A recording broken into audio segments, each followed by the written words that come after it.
Hi, Derek. Hi, Julie. It's great to see you. You published quite a lot on depression and melancholia, and you taught with your lectures, some of them available on melancholia in particularly. But so I invited you to talk about depression and melancholia, mostly probably depression from psychoanalytic point of view, and um, and maybe death drive too. Sure. So melancholia and depression, the way those are perceived, especially depression, which is master signifier, we can say, within the therapeutic society and within psychologized society. From let's maybe start from this therapeutic society. What is it? What's the problem with it from psychoanalytic perspective? What would be some of the criticism of psychoanalytic perspective of the world we live in, that is psychologized, that it's medicalized? Yeah, I started trying to collect a series of engagements in the Lacanian literature with the concept of depression and the kind of common denominator idea, the basic and most, I think, important idea, critical response to the notion of depression, is that to describe someone as depressed isn't really structurally adequate. By which I mean, you can have depression in various forms and in various ways in multiple different diagnostic structures. So to describe someone as depressed, maybe it's a first step, but it's such an overly descriptive term and also a term that is so omnipresent that it seems to mean a great many different things for a great many people. So from a Lacanian standpoint, you would want to say something a little bit more structural and say this is depression as it features within the structure of neurosis, for example, or within the structure of hysteria, for example. So there's that. Um, and then, of course, there's a series of other arguments, one of which is just to say, well, maybe given the cultural world in which we live, depression is an understandable response, right? I mean, given all of the things that are happening in the discourse of the capitalist, to stay with Lacanian theory, what is being pointed to as a kind of problem in certain psychological discourses and diagnostic statistical manual kind of discourses, maybe that mode of response is pretty reasonable, given the nature of the world today, and shouldn't necessarily be pathologized as such. And of course, then we have a third argument. Sorry, I'm giving you an awful lot of information, but then we have a third argument, which is just to say one of the reasons you could argue that depression has become such an omnipresent diagnostic term and concept within much contemporary society and much psychological discourse is because it fits a medical and pharmaceutical series of conceptualizations that now we can give you a certain drug. Now we can give you a certain prescription for your depression. When in fact you could argue that if diagnostic concepts are being driven by the pharmaceutical industry, that's a problem, and a problem for a number of reasons. Number one, because it's not enabling you to have the most effective structural concepts to do a diagnosis. And of course, you need those structural concepts in order to conduct a treatment. So that's the one critique. And then the related critique is to say, well, in certain instances, as we've just said, some kind of depressed response might be entirely understandable given cultural conditions. And that if you simply then get people to medicate as a way of dealing with these issues, you are not necessarily then going to be able to get to the underlying conflicts that perhaps are part of what the depression is in the case of neurosis. So those are a couple of reasons. I hope that gives some kind of answer to your question.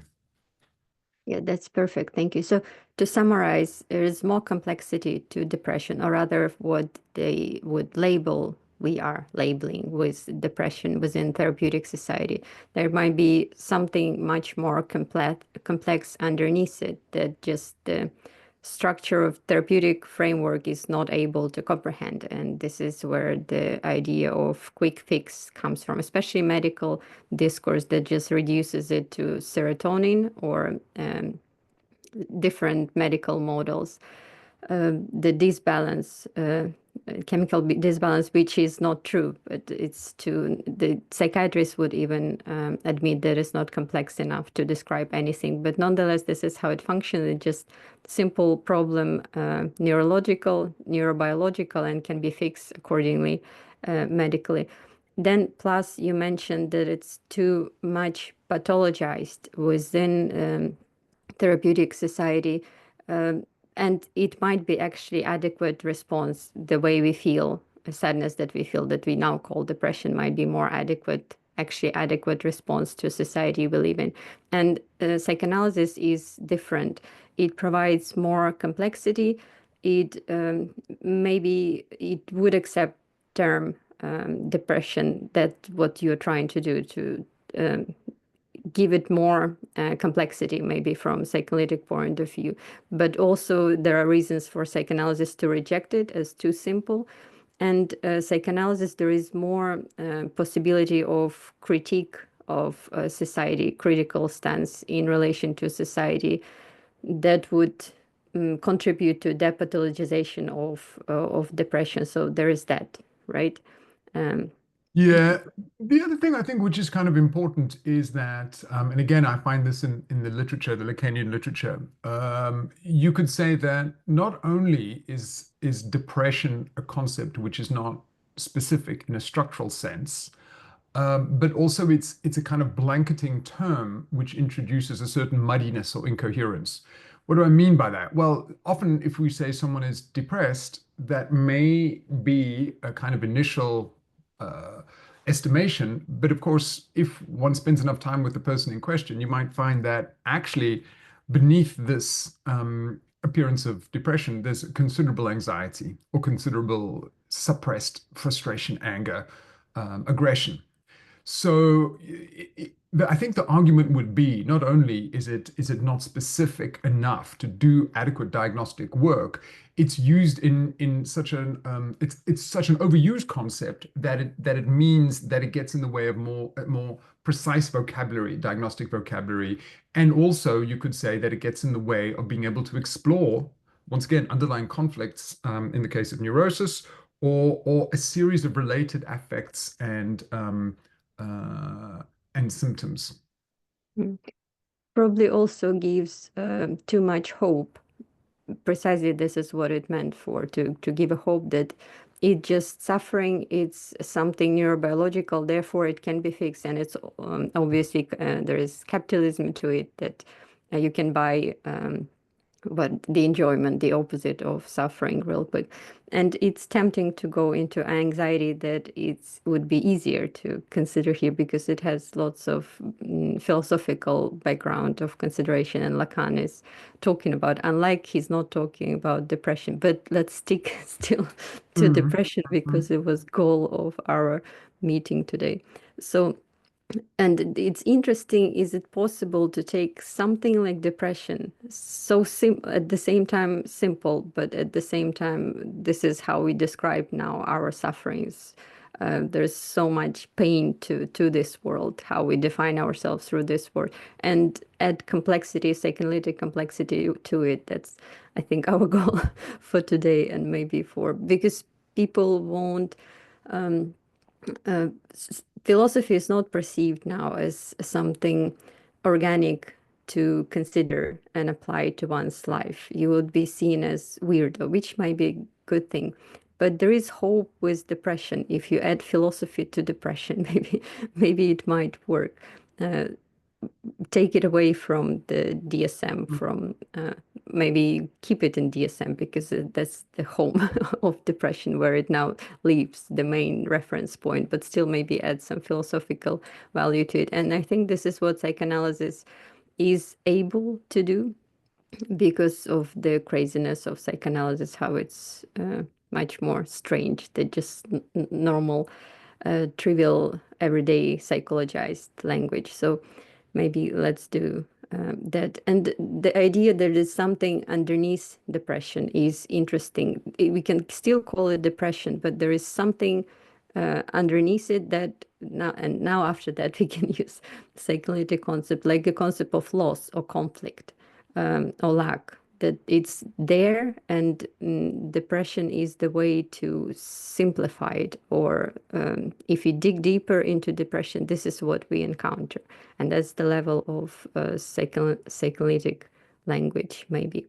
The idea of loss and lack is interesting, and depression as a response to it. It's easier to say that anxiety is response to it, but what if you say that depression is response to it? What is difference?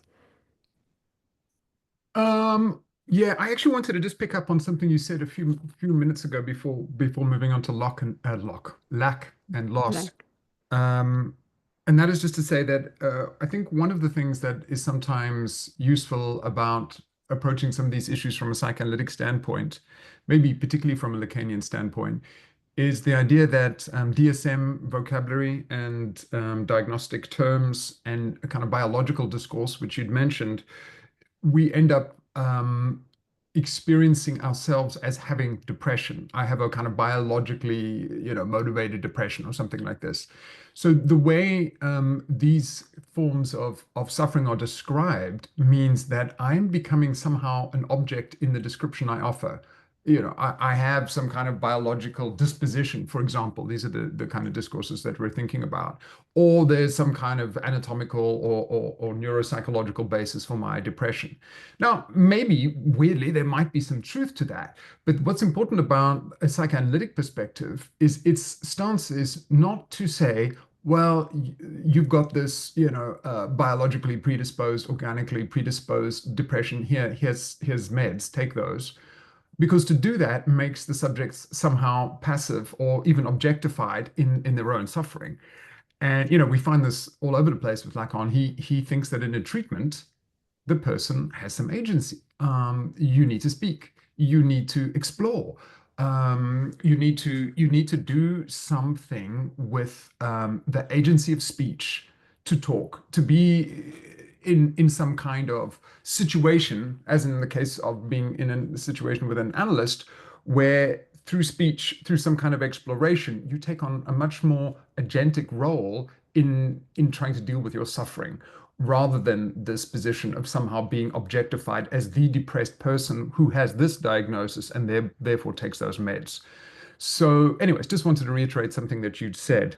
Back to the lack and loss, trying not to say lock again, lack and loss. One distinction that does also become pertinent is, you haven't mentioned it yet in much detail, but in Freudian psychoanalysis and in Lacanian psychoanalysis, we have the notion of melancholia. And melancholia does give us a slightly more detailed and structural account of a certain type of suffering. And one of the implications of what I've said earlier is that if we see what seem to be the features of depression, withdrawal from the world, like negativity of affect, whatever, sadness, what we could say about that is we would want to get a sense of whether this is a neurotic form of suffering or whether this might be something that has a more psychotic quality to it. When Freud discusses melancholia, of course, he famously distinguishes it from a state of mourning and bereavement. But one of the things that's crucial about melancholia is that the subject believes with a degree of conviction that they themselves are either blameworthy or worthless or yeah.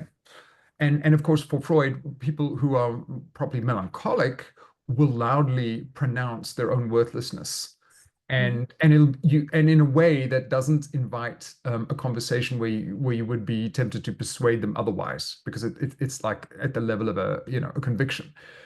Um, and of course, he gives certain dynamics to this, such that what has happened famously in the case of melancholia is that the melancholic subject has made a profound identification with a loved object who has either rejected them or has died or has left them. So that's where loss comes in this respect. But that profound identification with the loved object who is now lost and is now also hated means that there's a kind of internalized hate upon one's own ego, because the shadow of the object falls upon the ego, to use Freud's famous phrase.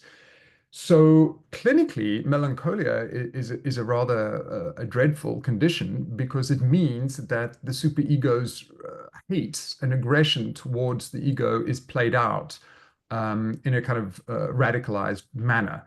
And this gives us a sense of melancholia. But one of the other important implications of melancholia there is that there's not a possibility of moving on because there's a kind of preservation of the lost once loved, now hated object within the ego.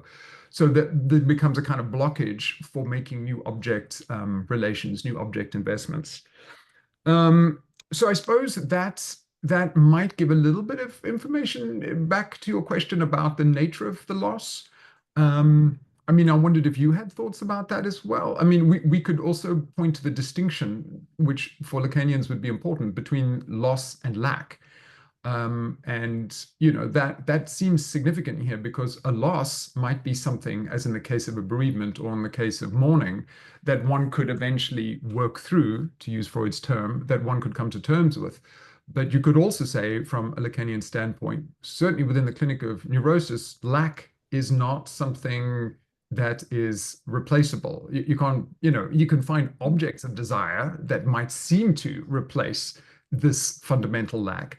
But the crucial Lacanian point, both clinically and philosophically, is that the subject is not a subject that lacks, but is lack that is personified as a subject.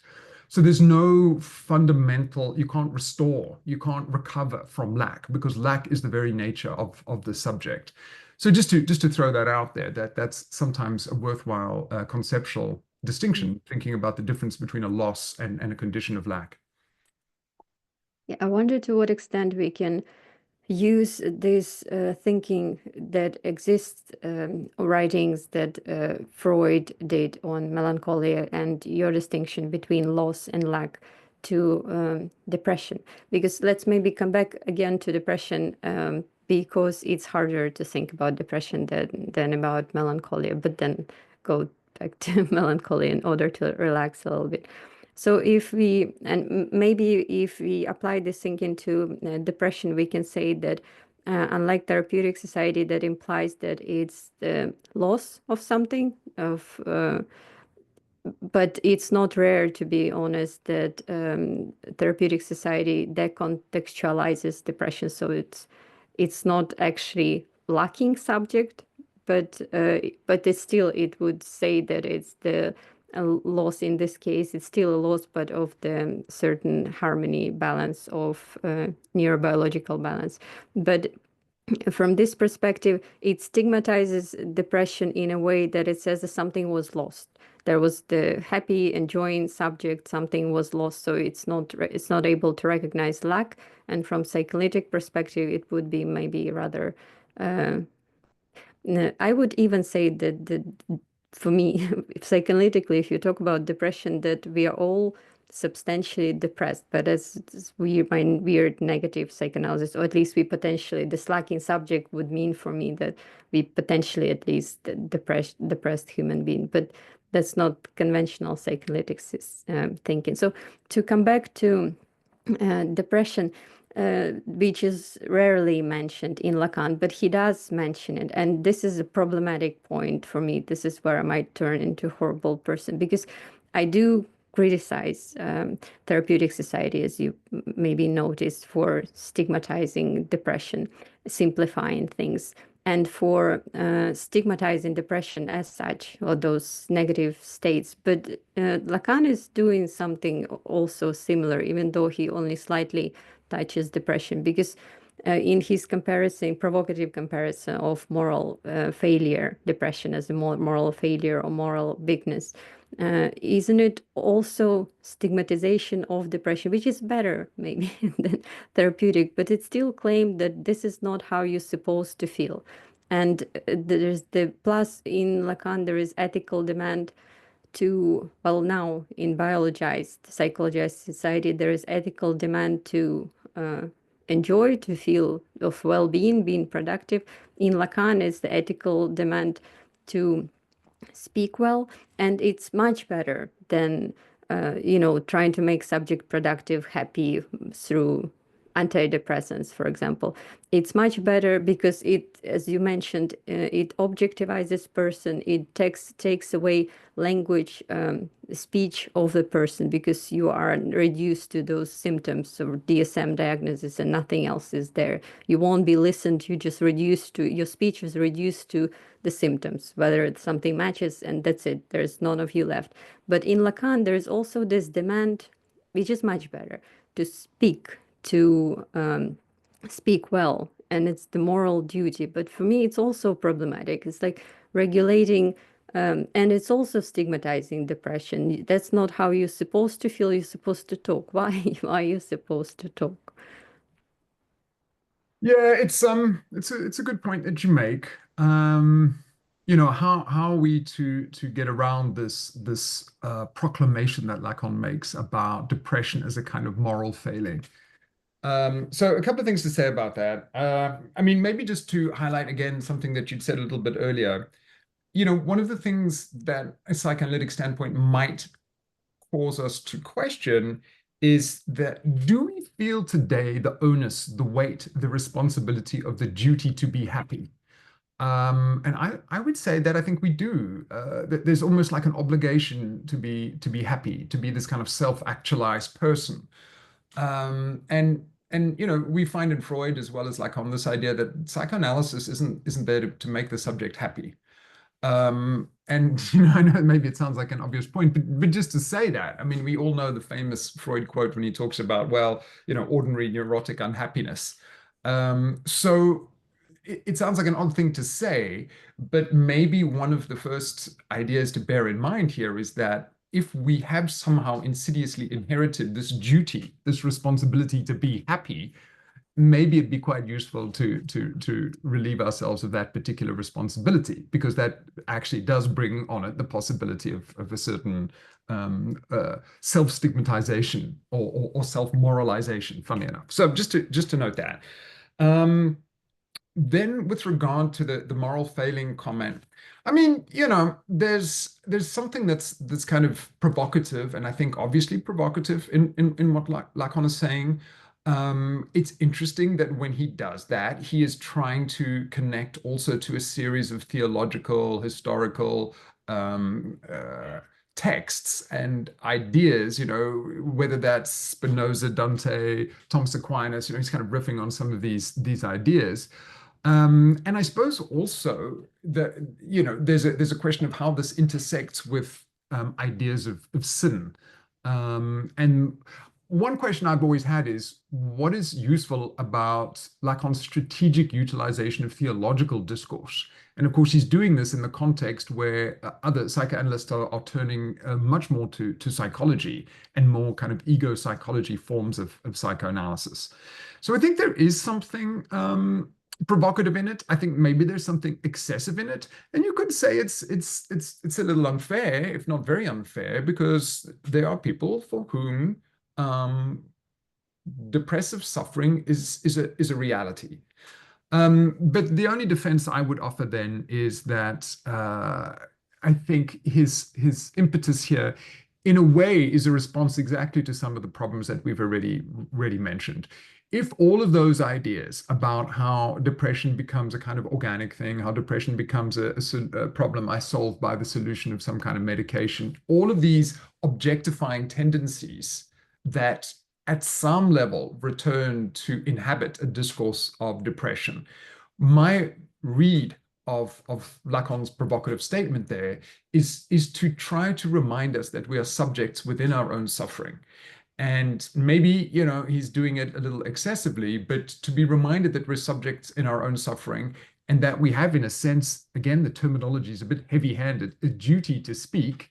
Maybe that sounds a bit harsh, but I think the idea there is that what one should aspire to do, both as a clinician in offering a treatment and the possibility of what that can provide, and as the subject who is suffering, is to do one's best to put some of this into speech within the context of a transference relationship.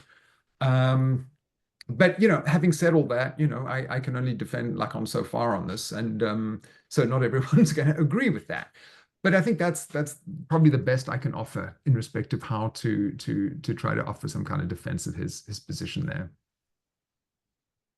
The theological um, problem is also a problem here because, well, as the idea of duty and anything that is ethical, that also have theological underpinnings to it. So it's, I think you compare it in the introduction to edited volume on melancholia and Lacan on depression and melancholia with you mentioned theological framework in Lacan, and there was a passage that compares, provides Christian framework that in within which sin is sadness is sin, and there is this similarity of thinking of Lacanian thinking with this framework, and also the demand to speak well is uh, demand to clear yourself from this sin through participating in symbolic order,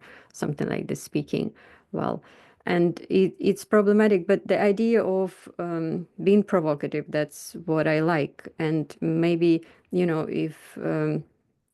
if this provocation is something to undermine just this too simplistic way of thinking about our suffering, then it's great. And just from this provocation, you don't know if it's provocation, you don't know where you're going with it. And so the idea of provocation is that I may be like, but the what it implies is not necessary. But you cannot imply anything unproblematic if you just want to provoke or want to challenge anything. You will be stupid if you do it. It just you will say something strange and something that doesn't fit and something that it's maybe quite easy to challenge. That's what Lacan is doing as he might deserve some respect for it. But nonetheless, it is problematic. And I would even, so I like perspective to some extent of depressive realism and depressive realism in psychology, actually. But it's like it was in psychology, but it challenges the conventional connotation of health with positive effect. You would say that when you're depressed, you are more realistic and you coincide uh, with the how human being supposed to be initially. Like monkey was anxiety or something, something like this is what you're supposed to be. You're depressed. It's not the deviation from how you are as a human being. This is your destiny in a way. And psychoanalysis, in this perspective, in a way, if you consider depression from psychoanalytic perspective, it would still partially deviate from this position because the idea of speaking well or putting it into language, if it's the sin to be said, then speaking well is cures you from this sin. So it's quite opposite. It presupposes the idea of human being as not depressed if you do it right, or if you, in Lacan's demand to follow your desire, you're not depressed when you do it. Rather, depression is the symptom that shows that you're not doing something right. This is not how you're supposed to be. And so I'm wondering if there is a space in psychoanalysis, in Lacanian psychoanalysis, for this depressive realism, where depression wouldn't be the deviation, the symptom. You need to, not the moral failing, not something went wrong, but who you are. And this lacking subject would be maybe anxious subject. When you feel through anxiety, the anxiety is the fact that doesn't lie, that gives you possibility to get in touch with the real, with lack. So is there a space for in psychoanalysis to see depression as universal for human being, or maybe anxiety as universal if it's easier? Well, yeah, I have some thoughts about that. I mean, just want to add one last thing to the moral failing idea, So I think you were referring to the book where we have an introduction where we cite Colette Soler. And Colette Soler's got some interesting remarks, which though a little bit of contextualization of Lacan's comments. But essentially, I think, we'd mentioned the theological discourse, why I mentioned why this register, this vocabulary of sin and God, I mean, it sounds a little odd. But the way Colette Soler deals with it is to say, well, this is a vocabulary which in a way points us towards a series of psychoanalytic implications. And her, I think, sense of what to make of the moral failing comment, we've already said part of it, but it suggests that the duty of the subject, duty again is a kind of hard word here, but like what the subject can do by way of response to this mode of suffering is to speak, to explore through speech in a transference relationship, and also in a transference relationship that involves something of the other, the big other. And for Soler, this is, why the theological discourse comes in. Well, maybe God is another name for the other. So in more psychoanalytic terminology, transference, speech with another, and also some deciphering or exploration or analysis of the dimension of the unconscious. So those are the crucial ideas that she derives as the implication of Lacan's somewhat controversial remarks. So just to say that, your question about whether depression could be a kind of universal situation or response, I would say two things. One is, in all of this discussion, it's important to reiterate and not to forget that depressive suffering, despite all the critiques that come of this concept, that depressive suffering is a reality for many people. In fact, I think we even mention in the book that of all the diagnostic categories that are utilized in everyday understandings of psychological suffering, it is, I think, one of the highest, if not the most highly often used and diagnosed affective state. Okay, so that's important, even if we're saying that the concept is not always necessarily precisely utilized. So one idea then is that it's not simply that one ignores it as a clinician, obviously not, but one would want to try to see what's behind it. If depression is one of a series of symptoms, and of course, as I'd already alluded to refer simply to depression full stop as a diagnosis is one way of not doing the adequate exploration to see what other conflicts, anxieties, difficulties, identifications, sufferings, unconscious contents, or unconscious concerns there might be within a case. So maybe we see the depressive symptoms, fairly quickly, or that's how the person describes what they're feeling and what they're going through. But there's lots of other dimensions. Is this depression related to an identification? Is this depression related to a form of anxiety? So on and so forth. But one thought that I think is kind of interesting is I was reading Freud's paper on the unconscious last week, and he spends quite a lot of time, which is obviously of interest to Lacanians, saying, well, you can repress signifiers, you can repress ideas, but you can't repress affects. And then he makes a whole series of quite important qualifications.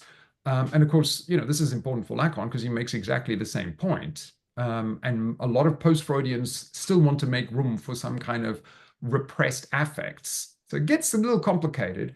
But one of the things that Freud says is, well, if you've got repression of an idea, that does have a little bit of an implication if that idea is related to an affective state, that maybe there will be a suppression of that affective state. Or what we sometimes find is that when you have a repression of an idea, of a signifier linked to an affective state, you can have a transformation of that affect into something else.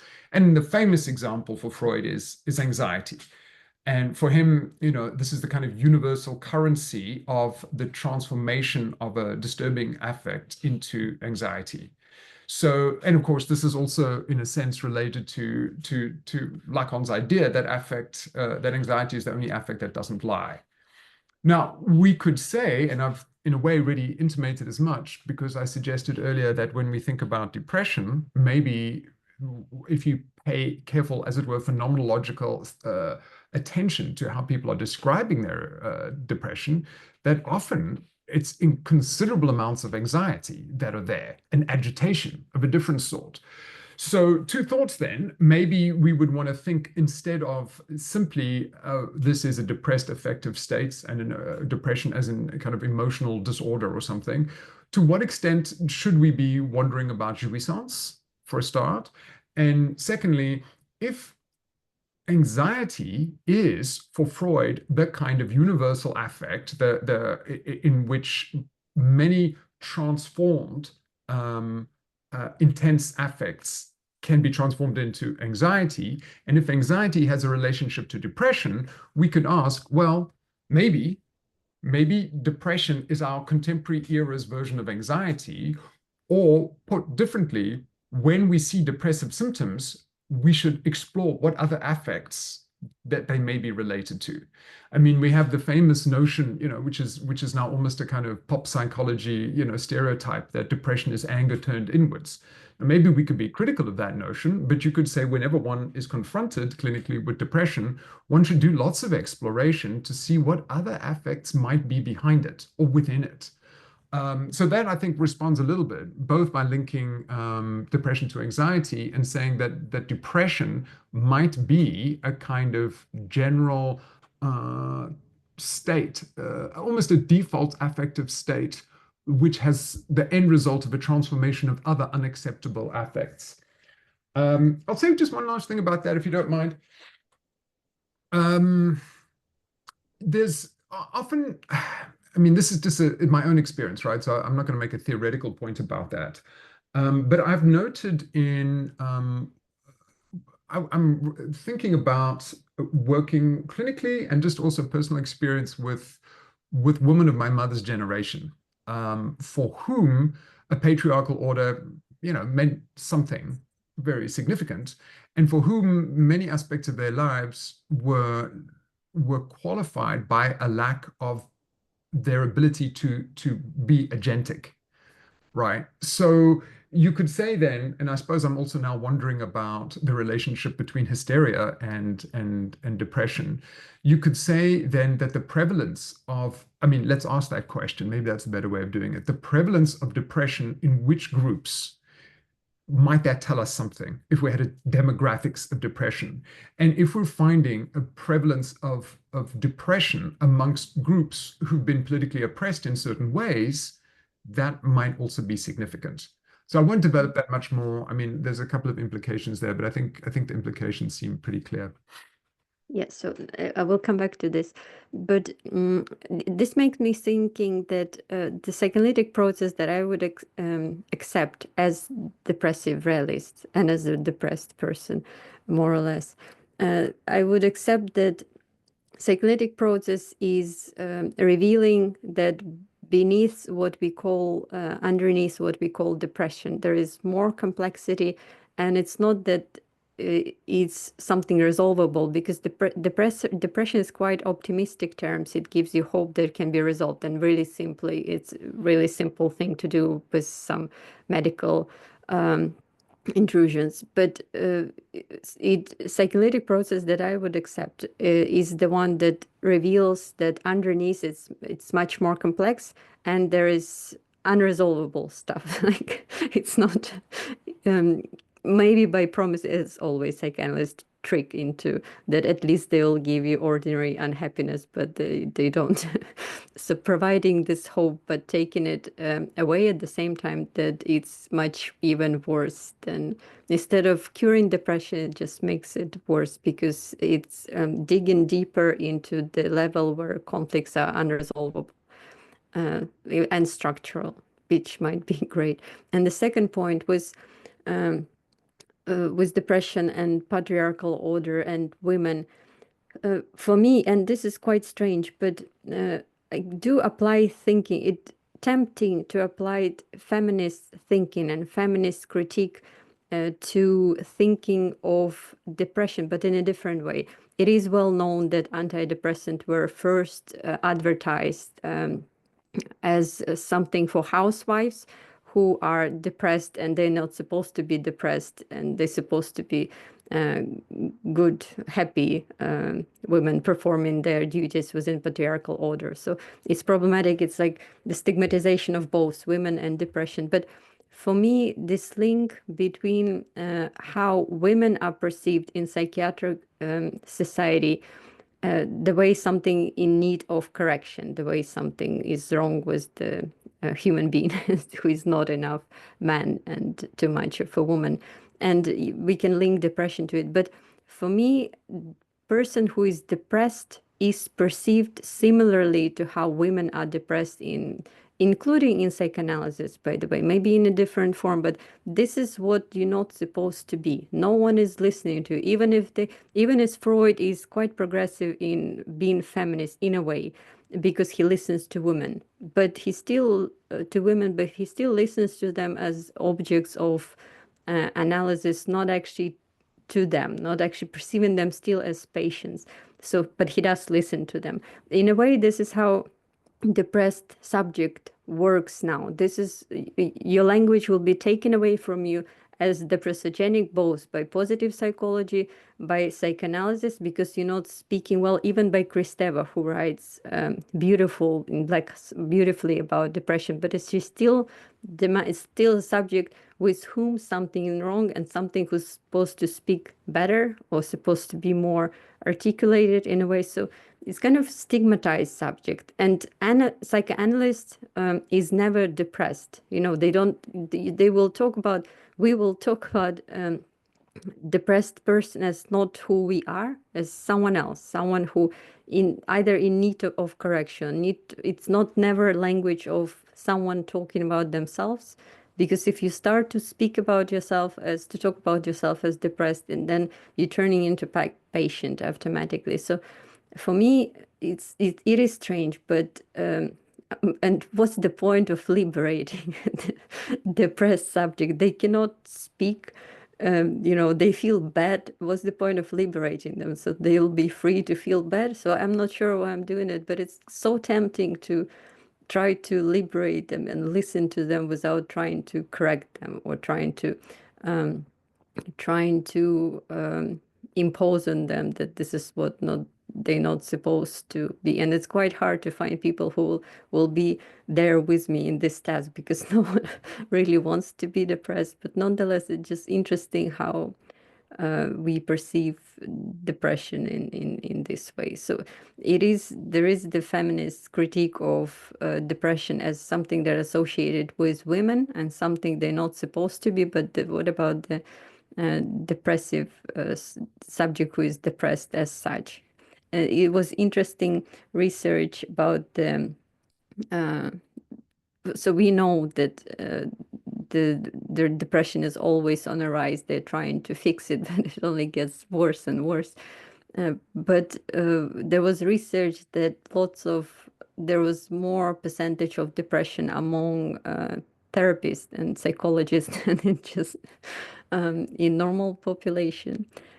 I'm wondering, and it's like the problem, they would debunk it as this nothing works, they cannot even fix themselves. But what if it's the good good thing, um, in a way? Yeah, I suppose there's a lot to reflect on there. I mean, I suppose just to reiterate that idea, I kind of didn't really finish off what I was saying before, but if we can think of hysteria as retaining an important political dimension as a kind of form of protest, actually, of protesting against things, and maybe that's an integral part of hysteria. I'm thinking particularly of how Patricia Geravici has illuminated the concept and drawn out certain facets of it. Surely then we would also want to think about depression in that respect, that it does have a political dimension too. I think that's what you're suggesting.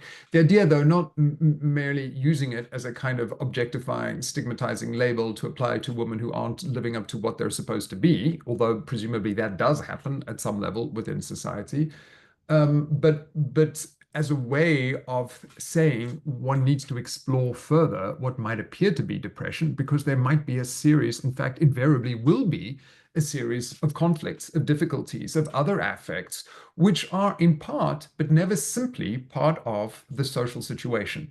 And I think that's important, because you could say, well, to say that that depression is simply the outcome of the social situation, and we've between us mentioned that as a real very strong possibility.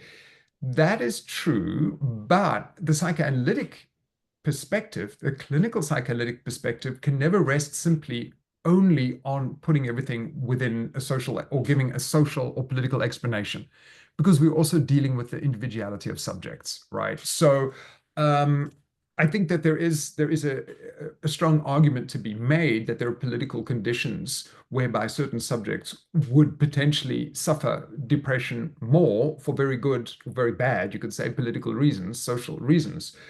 But the point would then be to try and explore it, to try and find within it the particularities of the individual's suffering and the conflicts that that underlie this condition.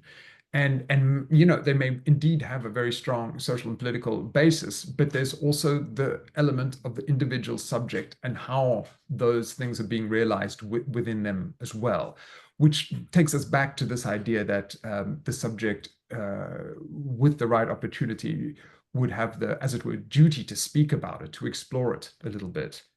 Yeah. Yeah, I would agree with that. Maybe if you want to come back, if you want to come back to melancholia, is speaking psychoanalytically about melancholia, is there more potential in melancholia to be universalized in a way? Or is there maybe also critical potential in melancholia that no one talks about? We mostly talk about depression as it was in critical psychology as something potentially, and melancholia is can it be revolutionary in a way or more universal? Yeah. I mean, from the Lacanian standpoint that I take, I would want to say that melancholia has a particular diagnostic structure and coherence, and that's not universal. There's, you know, a very specific constellation of factors that occur in melancholia. And of course, you could say there's also questions of to what extent we situate this in psychotic structure more generally. But if we're going to do that, then it's clearly to be seen within the parameters of that structure, which by implication means it's not universal.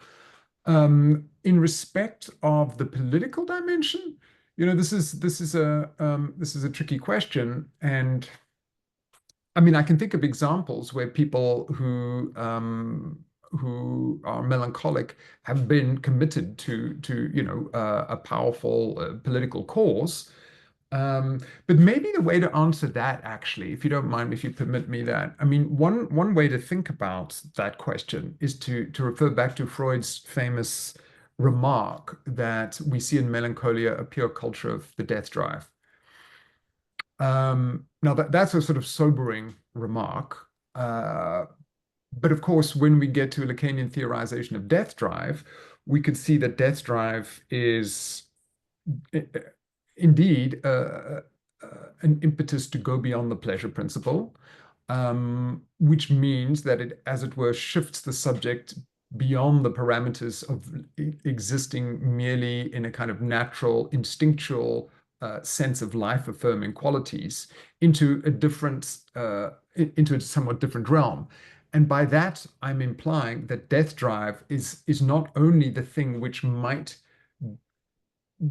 drive the subject towards the repetition of things that aren't particularly good at the biological life-sustaining level for the subject, but death drive might also be something that's quite heroic, right? Because if death drive is what we're going to call precisely the subject's ability to go beyond the pleasure principle, to be able to make certain sacrifices, that might be also the thing, which means that it underlies a very robust commitment to a political cause. So let me throw that back at you to see whether you had any remarks about that. But I suppose what I'm trying to say is maybe we should think about death drive if we want to think about something of the political dimension of melancholia. I promised myself not to talk about death drive today, but only to listen. But I actually like this interpretation of Death Drive because I like Death Drive. So whatever is whoever likes Death Drive or in any interpretation, I would probably accept it. And it's interesting to see Death Drive as a revolutionary thing, as something that goes beyond certain pleasure principle established, and we can say it as compare it with established order, transcended in a way to change the order. But we can think about Zizek as absolute recoil here. But for me, this would be still the revolution. Thinking about revolution and transcendence would be still within the pleasure principle. It's within covering the lack, trying to get rid of it, trying to improve things, and trying to get rid of everything negative. So uh, it's tempting to see it as revolutionary. But on the other hand, if you think about a revolution in a reverse way, and this is what etymologically revolution means, is coming back. There is a repetition compulsion that's something self-subversive, unlike we think of it as improvement and transcendence. The idea of revolution as death-driven, as repetition that self-subverts itself, not aimed at improvement and betterment, but this kind of weird, strange movement that you can say open up blacks and never covers it. And this would be beyond the pleasure principle. So kind of non-revolutionary against revolution. It is a repetition compulsion, but not the one that you have to transcend, just the uncovering it in a way, not aimed at betterment, because betterment is the pleasure principle logic. You go somewhere beyond into the pleasure. But this kind of self-subversive part of revolution and self-subversive part of the death drive, maybe this is the point of coincidence that I find interesting. Yeah, lots of thoughts come to mind about that. I think, ultimately, from a more clinical standpoint, it's difficult to answer some of these questions very generally. Like, what is the relationship of melancholia to revolution or something? I think it's, you want to sort of locate it within the life of a subject to see how that might be the case or not. In the book, we have a chapter which I think does an interesting an account of this. Genevieve Morel has a chapter all about a woman who is Susan Stern. She's this kind of revolutionary figure, and she's pretty militant. She's a leftist in the 1960s. She was a member of this leftist organization, the Weathermen, and was very committed to destroying something of the given social order. Having said that, we should be cautious, but then again, I suppose I'm giving an actual example. So yeah, what can we say about this example?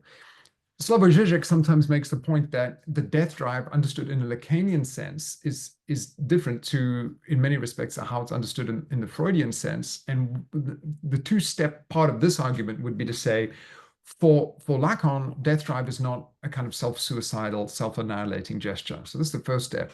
And the second step is to say, well, sometimes there is a destructive, annihilating quality to death drive, but it's not necessarily to be located at the level of simply the ego or simply at the level of, the bodily or a single mortality, but sometimes this annihilatory or potentially destructive dimension to death drive should be located at the level of the symbolic as such. And I think when we see an individual like Susan Stern, I don't know a huge amount about her biography other than what I've read in the Genevieve Morel chapter. You could see that there is an attempt to destroy something at a much higher level of ambition than simply oneself, right? Or one's own body or one's own organic life. There is an attempt to create a fundamental change in the social order. So in that respect, in the details of this case, we can see how something of death drive of melancholia also translates into an attempt to shift and change something within the social order as such, maybe to destroy something within the social order as such. So there is a kind of revolutionary connection there. But of course, the paradox would be, certainly for the revolutionary, the idea is not simply just to destroy something, presumably, it's also to create something.